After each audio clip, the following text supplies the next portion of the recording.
अस्सलामु अलैकुम नाज़रीन, मैं मरगूब रहमान तैयब देवबंद इस्लामिक एकेडमी के हफ्तावारी प्रोग्राम बेलाग गुफ्तगू में आपका खैर मकदम है। आज हम बात करेंगे ट्रिपल तलाक, इस्लाम और दस्तूर की रोशनी में। आज हमारा टॉपिक एक ऐसा मसला जो पिछले 3-3.5 साल में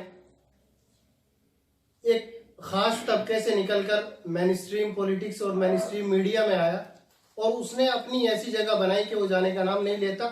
उस पर बिल लाने की कोशिश की गई, मौजूदा सरकार के जरिए उस पर ऑर्डिनेंस जारी किया गया और जहां तक अंदाज है लोगों का और मुस्लिम समाज का कि इस मसले को जगह दी है बीजेपी ने, मौजूदा सरकार ने, मेनस्ट्रीम पॉलिटिक्स में और मेनस्ट्रीम मीडिया में। हमारे साथ आज इसी टॉपिक पर गुफ्तगू करने के लिए मौजूद हैं बीजेपी के तर्जमान जनाब करीम साहब और उनके साथ कांग्रेस के तर्जमान जनाब दानिश साहब और all India Muslim personal law board के तर्जमान जनाब मौलाना अब्दुल करीम साहब और हमारे मुआविन और सहयोगी सीनियर सहाफ़ी और मुस्लिम ख़वातीन और दीगर मज़ाहिब की ख़वातीन और रिफाही तंजीमों से जुड़े हुए सीनियर सहाफ़ी जनाब ज़ियाउल इस्लाम साहब। हम इस टॉपिक पर तबसरा करेंगे और इन हजरात की और इन पैनलिस्ट की राय जानेंगे। तो सबसे पहला सवाल मैं बीजेपी के तर्जमान जनाब करीम साहब से करना चाहूँगा, क्या आपने इस टॉपिक को मुस्लिम समाज से निकालकर मेन स्ट्रीम पॉलिटिक्स में और मेन स्ट्रीम में लाने का मकसद सिर्फ ये समझा कि आप मुस्लिम खवातीन को उनके हुकूक दिलाएंगे या आप उनका वोट हासिल करेंगे?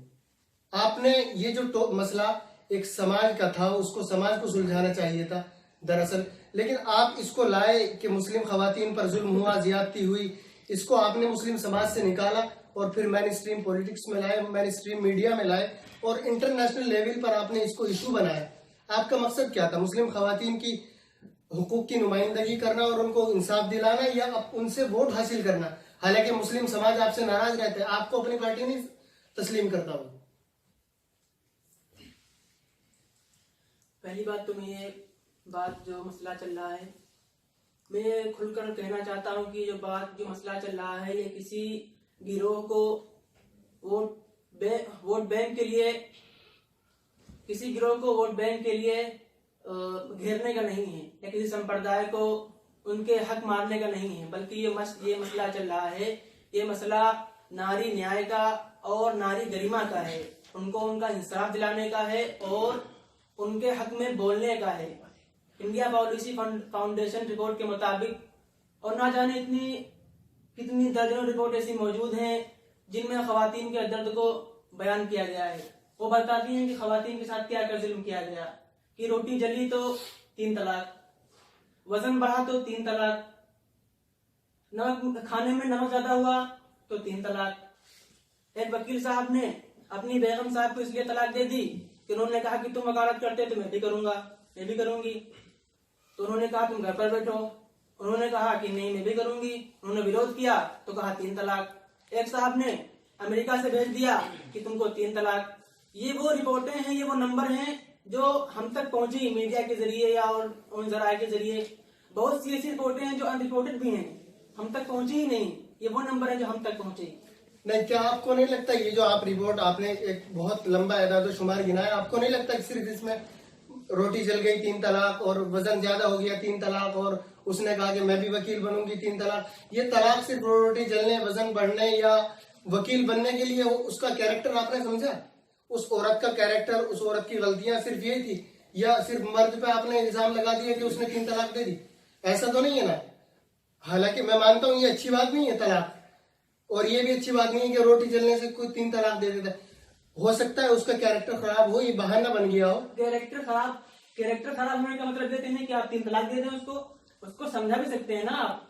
ये उठा और सुबह देर से उठी, आपने उसको 3 तलाक दे दिया, माना कि बैकग्राउंड हो सकता है उसका, कोई झगड़ा होगा तो उसका ये जो मतलब ये तो कोई वो नहीं कि आपने उसको 3 तलाक दे दिया। आप लोग समझा सकते थे ना। समझा सकते हैं, लेकिन आपने सिर्फ इस इश्यू को क्यों पकड़ा कि अगर उसने क्या नाम रोटी जल गई उससे उसने 3 तलाक, आपने उसका माजी और उसका क्या उसकी जो हकीकत है उसको जाना है आपने?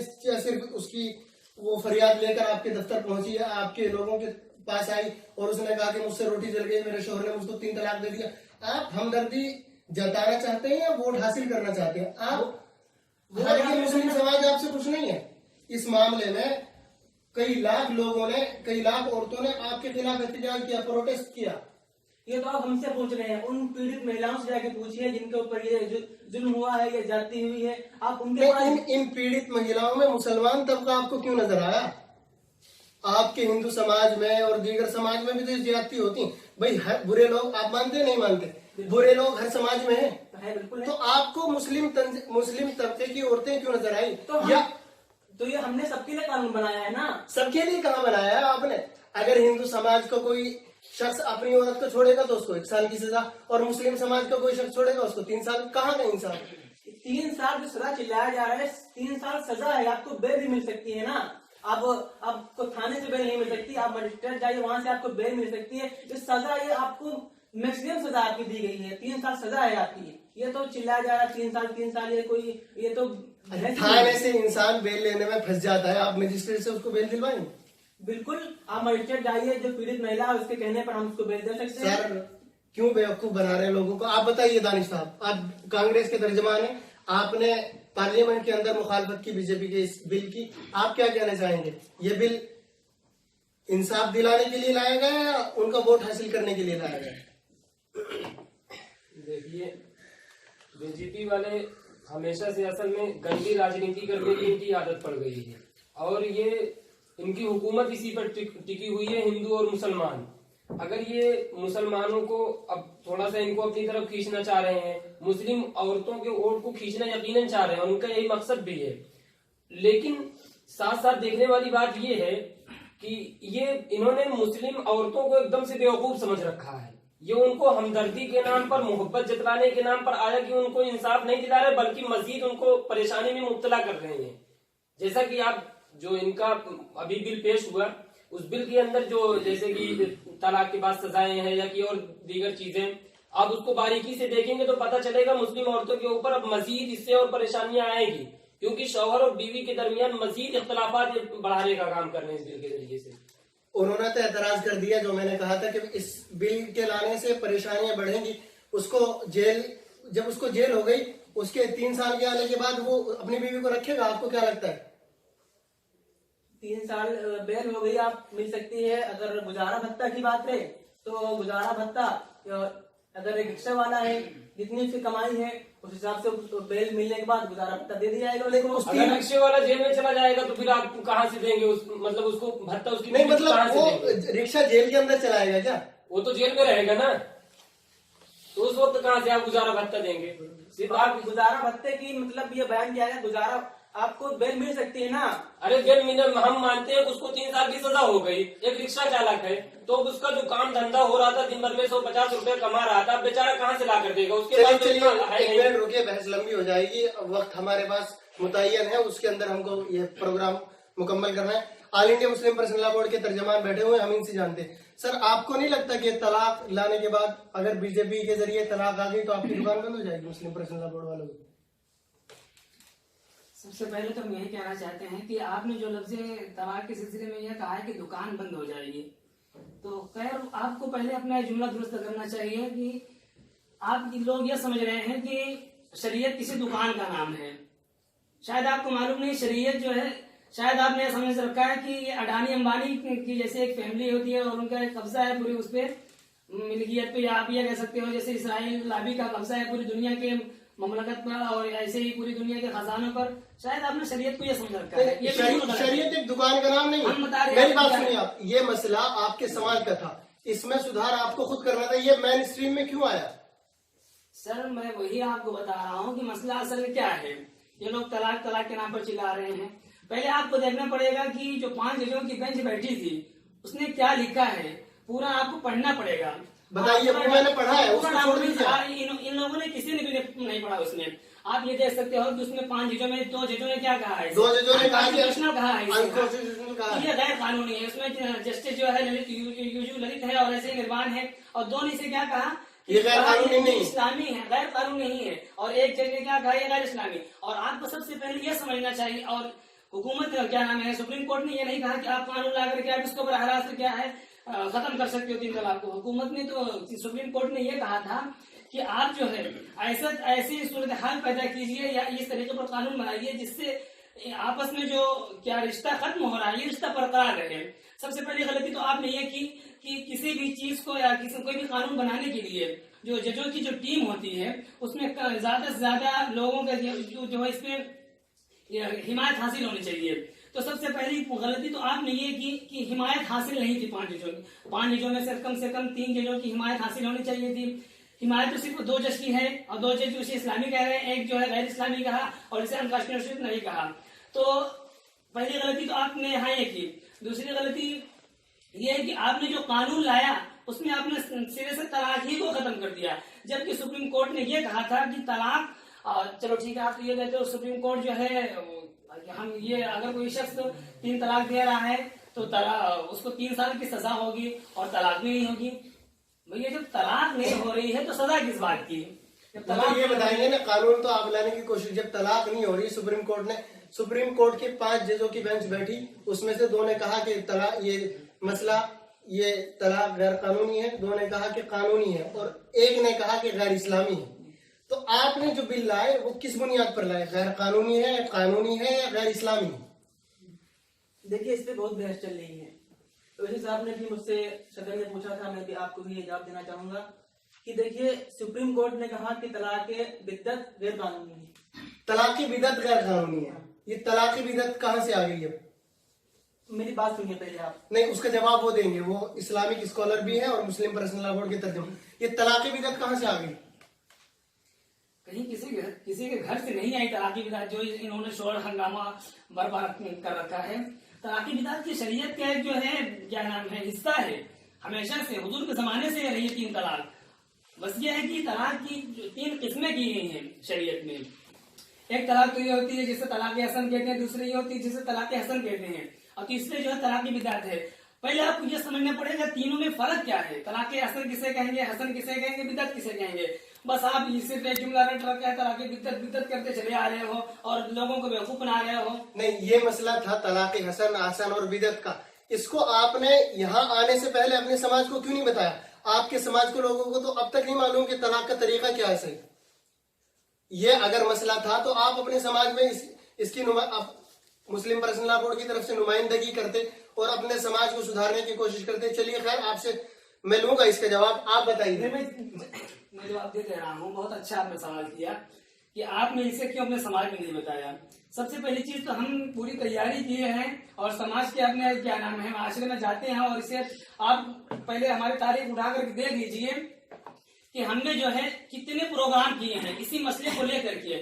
इस बिल के लाने से पहले हमने कितने प्रोग्राम किए? प्रोग्राम तो जब किए हैं पहुंच गए मामला तब प्रोग्राम आपको। दूसरी चीज हम आपको ये बता रहे हैं कि ये आपको ये देखना पड़ेगा, जो तलाक की बिद्दत ये लोग चिल्ला रहे हैं, ये तलाक सबसे ज्यादा किसने दिया है? अगर आप तलाक की शरह उठा करके देखोगे तो इस्लामी एतबार से जो तलाक दी गई है तो 36% ऐसी जो इस्लामी एतबार से बाहमी समझौते से दी गई है। जो सबसे मेन मसला यहाँ कुरान ने बहुत अच्छा तरीका बताया है इसमें कि तलाक की क्या सूरत होनी चाहिए। ऐसा नहीं कि 3 तलाक का जिक्र तो कुरान में नहीं है। अजीब हाल है, 3 तलाक का जिक्र कैसे नहीं कुरान में? हम आपको बताना था। चलिए मैं आपसे लेता हूँ जवाब इसका। आप ये सीनियर साहबी मौजूद है, आपको क्या लगता है ये सरकार बिल लाने के बाद मुस्लिम औरतों का वोट लेगी या उनको इंसाफ दिलाएगी? क्या लगता है कामयाब हो पाएगी सरकार? हालांकि इख्तिदार के जो दौर है वो खत्म होने के बिल्कुल कगार पर खड़ा है। सरकार जो कोशिश कर रही है इसमें कुछ हद तक सरकार कामयाब हो सकती है, लेकिन सरकार जो इस तरीके से बिल ला रही है बिल्कुल गलत है। क्योंकि सरकार जो बिल ला रही है उसमें उनके धर्म गुरुओं से उनको मशवरा करना चाहिए। ये अपने हठधर्मी से सरकार, ये बहुत बड़ा सवाल। जब आपने बिल लाया इस तलाक के ऊपर तो आपने मुस्लिम उलमा से और मुस्लिम स्कॉलर से मशवरा लिया था? देखिए ये बहस करनी चाहिए।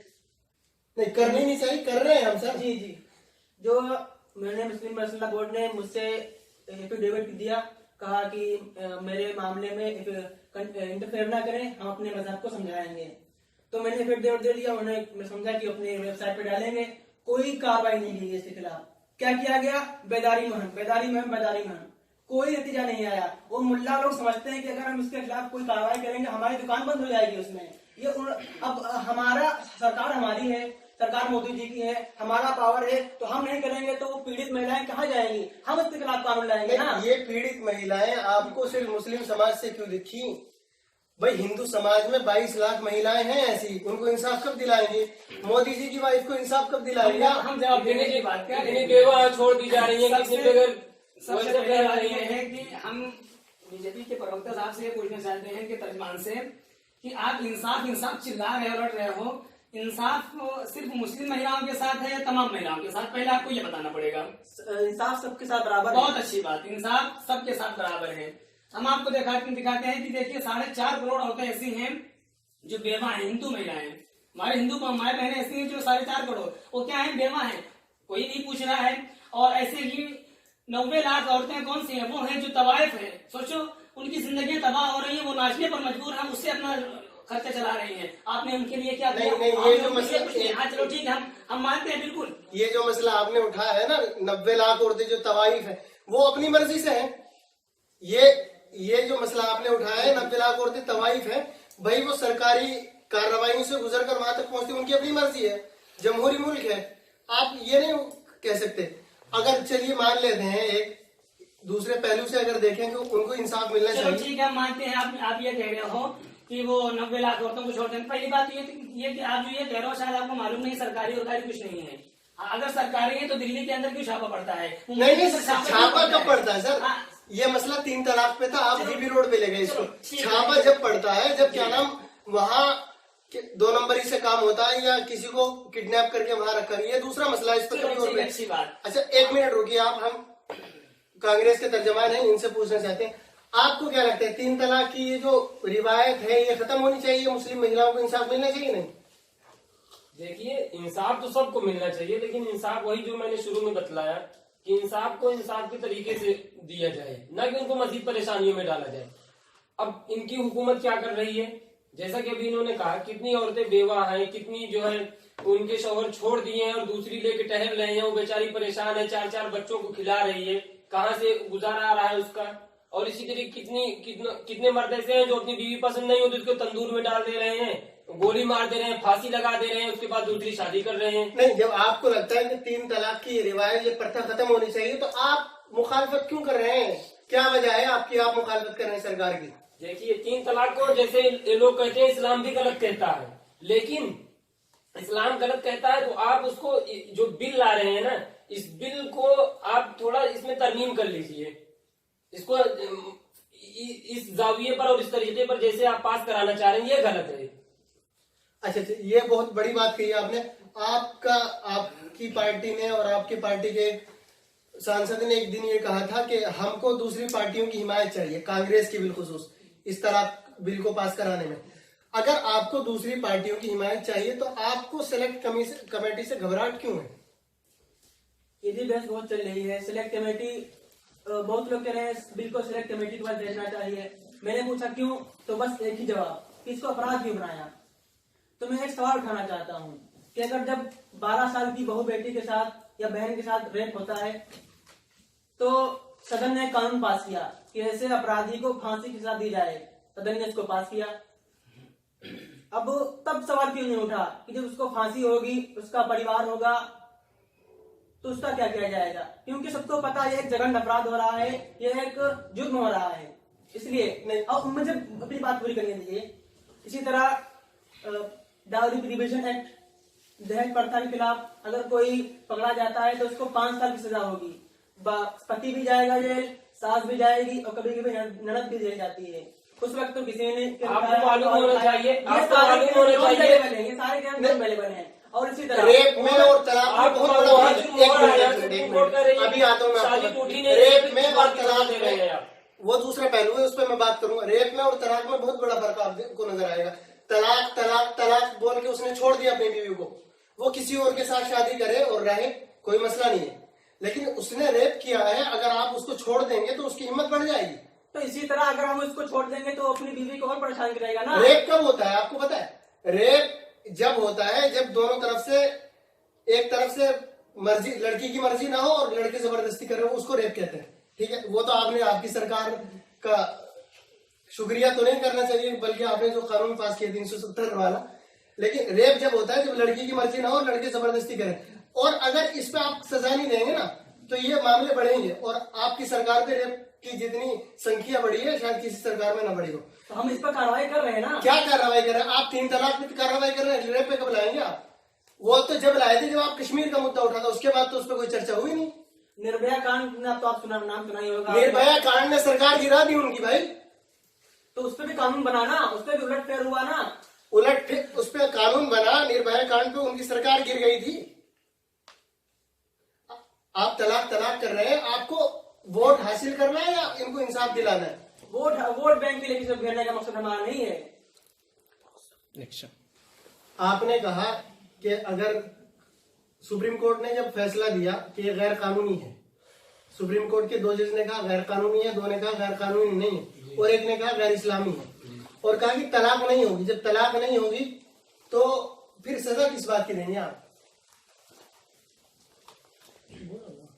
जब सुप्रीम कोर्ट ने कहा यह तलाक की मुद्दत गैर कानूनी है, और जस्टिस ललित ने और जस्टिस नारिमन साहब ने कहा कि ये अनरीजनेबल है, अनकॉन्स्टिट्यूशनल है और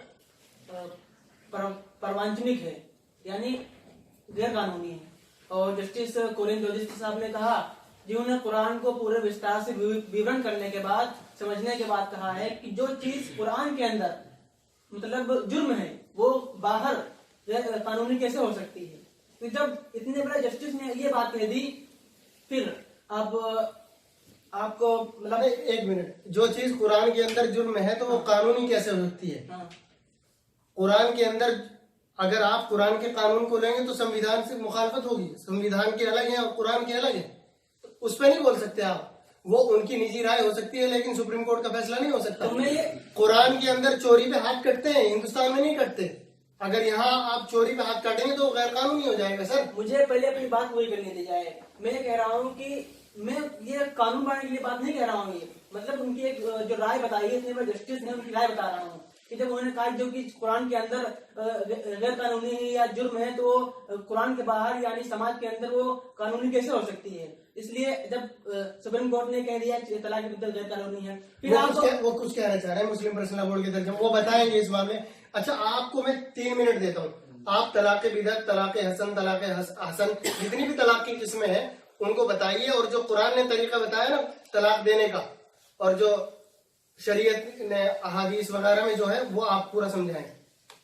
सबसे पहली बात तो ये है, ये बार बार ये लोग कह रहे हैं कि ये कुरान में 3 तलाक नहीं, कुरान में 3 तलाक नहीं।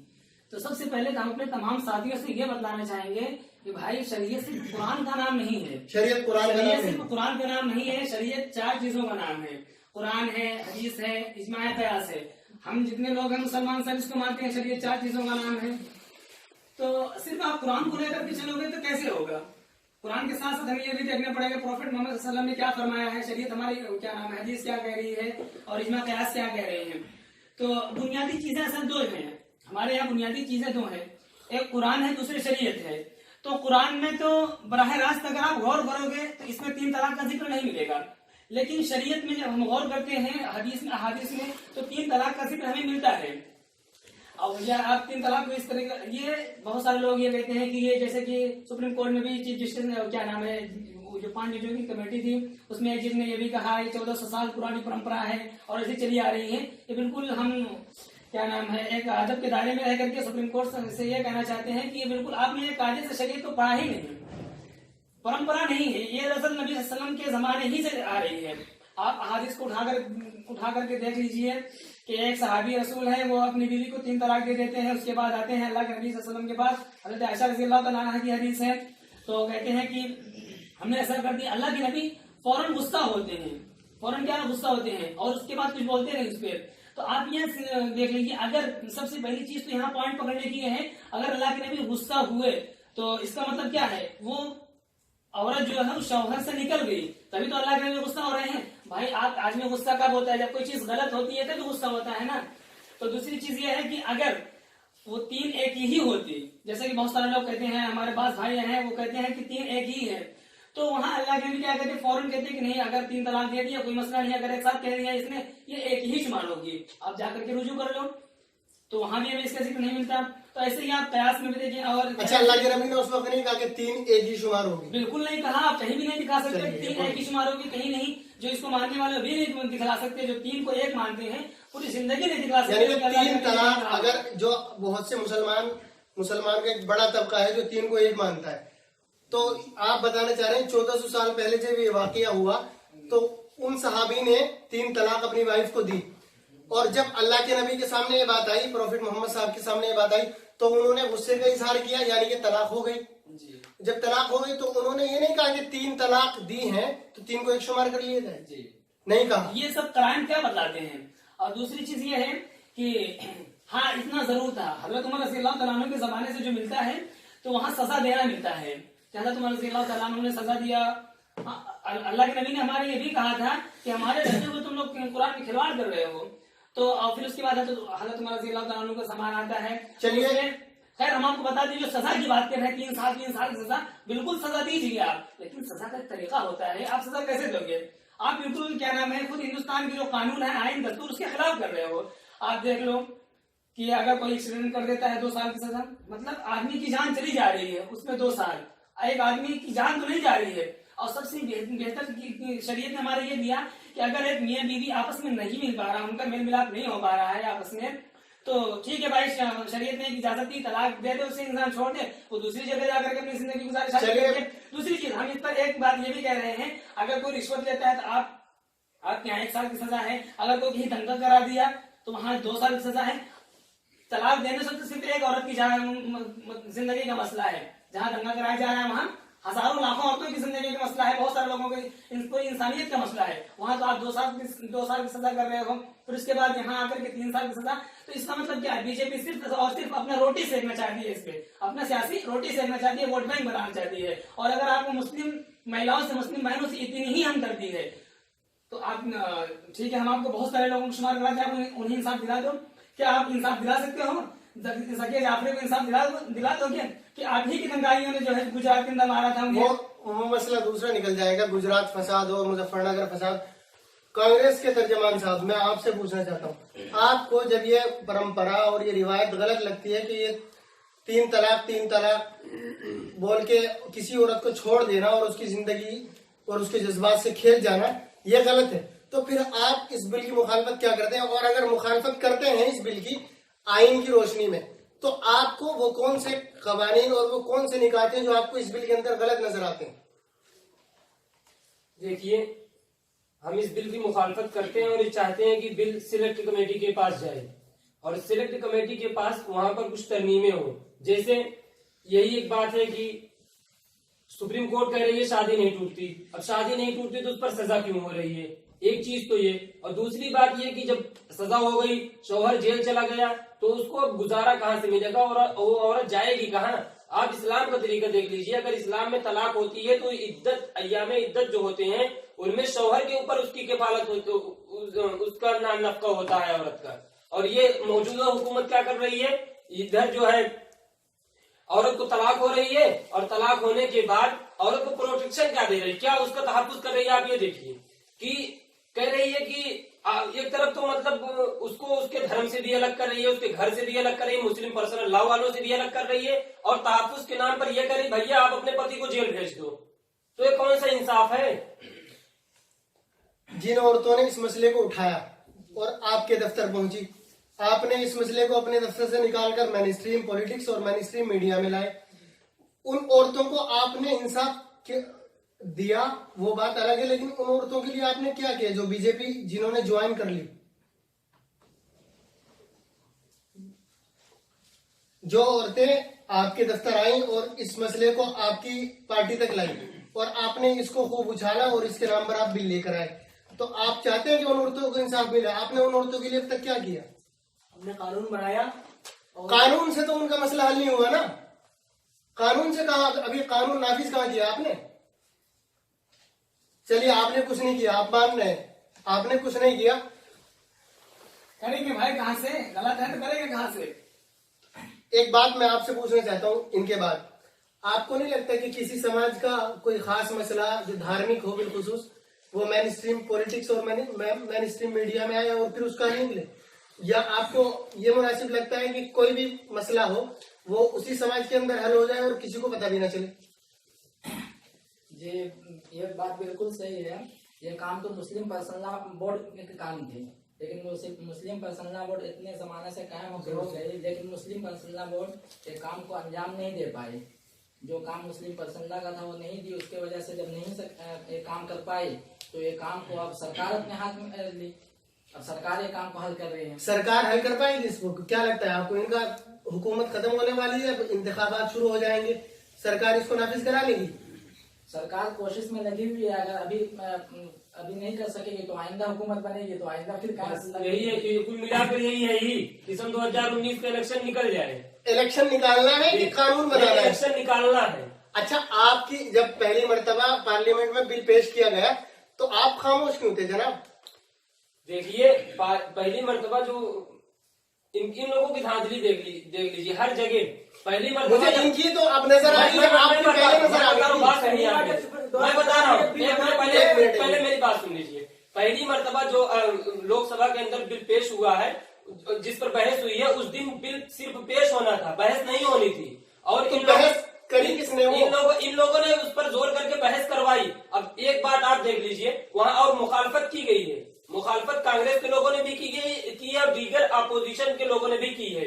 और सर, कांग्रेस के लोगों ने मुखालफत की? मौलाना असरार साहब वहाँ पहुंचे, बाद में पहुंचे, आपने उनको बोलने की इजाजत नहीं दी? देखिए, बोलना एक अलग चीज है, बोलना बोलना अलग चीज पर आप बहस को पहले मतलब इस पर बहस होगी, आदमी इतना मवाद लेकर पूरे मुस्लिम समाज की उस बंदे पर नजर थी कि वो क्या बोलेंगे, क्योंकि वो मुस्लिम पर्सनल लॉ बोर्ड के रुकन भी थे और फिर मुस्लिम तबके से निकल कर आते हैं, एक स्कॉलर भी है, आलिम भी है। आपने उनको बोलने से रोक दिया और आप कह रहे हैं कि हम मुस्लिम समाज की आप ये कैसे कह रहे हैं? हमने मौलाना को बोलने से, मौलाना ने खुद कहा है भाई, कैसे करें? हम तो हमने आप बात घुमाइए, हमने देखा नहीं, हमने नहीं रोका, हम तो कह रहे हैं, आप कह रहे हैं कि आप मौलाना ने खुद ऑन रिकॉर्ड ये कहा है कि मुझको इजाजत नहीं मिली पार्टी की। कांग्रेस का स्टैंडर्ड है, वो अपने स्टैंडर्ड को बदलते रहते हैं, ये तो उनकी पुरानी बात है, अपने स्टैंडर्ड आप आपकी नई बात क्या है? अपना पुरानी बात है। इल्जाम तो आपके सर है, आप हमेशा कभी इधर कभी उधर होते रहे, तो हम तो एक ही जगह पर रहते हैं और हमारा जो स्टैंड है हमेशा से वही है। चलिए, आप ये बताएं मौलाना, आपने इतनी देर क्यों लगा दी ये मसला? आप अपने समाज में, मैंने पहले भी आपसे ये सवाल किया था, आप अपने समाज में हल कर सकते थे। चलिए खैर, इसको छोड़िए, नहीं हुआ, लेकिन आप मुझे तरीका बताइए तलाक का। आप अगर किसी को तलाक देनी है इस्लाम की रोशनी में और कुरान की रोशनी में, जो गैर कानूनी भी ना हो और गैर इस्लामी भी ना हो, ऐसा कोई तरीका अगर आपके पास हो तो आप वो तफसील के